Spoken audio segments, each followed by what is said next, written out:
Hello, and welcome to this lesson.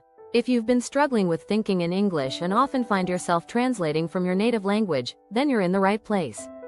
In this video, I'll share some powerful techniques to help you stop translating and start thinking directly in English. This will not only boost your fluency but also help you feel more confident in real-life conversations. Let's dive in. Alright, let's talk about why translating is like trying to run a marathon with a backpack full of bricks. When you translate, your brain is doing double duty. First, it's pulling thoughts from your native language, and then it's scrambling to convert them into English. This process isn't just slow, it's like a traffic jam in your head. Your speech gets delayed, and mistakes start sneaking in like uninvited guests at a party. So, how do we clear up that traffic jam and stop the mental confusion? Well, let's break it down with some simple steps that will get you thinking in English without all that extra effort.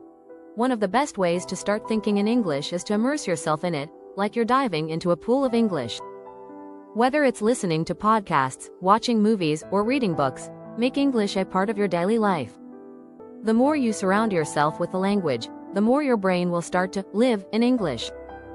It's just like forming any new habit. At first, it feels a bit strange, but after a while, you'll realize you've been practicing without even thinking about it. So, dive in and let the English flow. Alright, here's where the magic happens, the real work begins. Start doing everyday activities in English. When you wake up in the morning, try thinking about what's on your mind, but do it in English. Ask yourself, what's for breakfast today? Or, what's the weather like? Maybe even think through your to-do list, all in English. If you can't remember a word, no worries.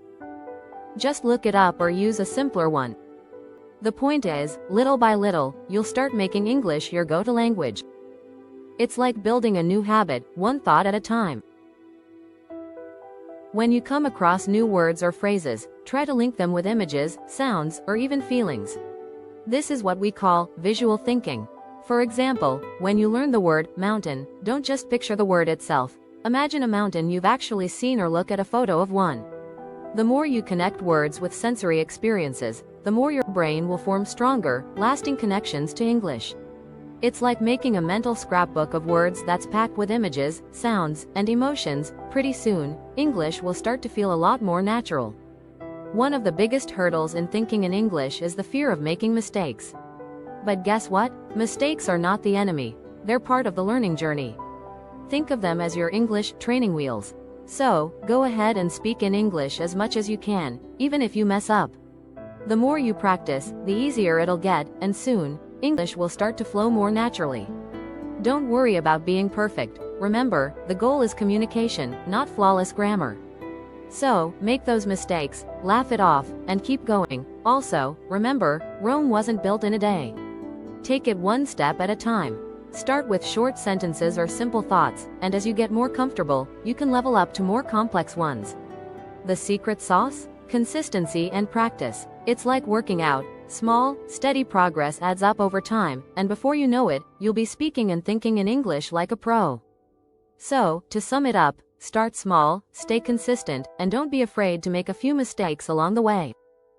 It's all part of the process. With enough practice, thinking in English will become second nature. Keep pushing, stay curious, and remember, it's not about being perfect, it's about making progress. Thanks for hanging out with me today. I'll catch you in the next one. Keep thinking, keep practicing, and as always, keep it real.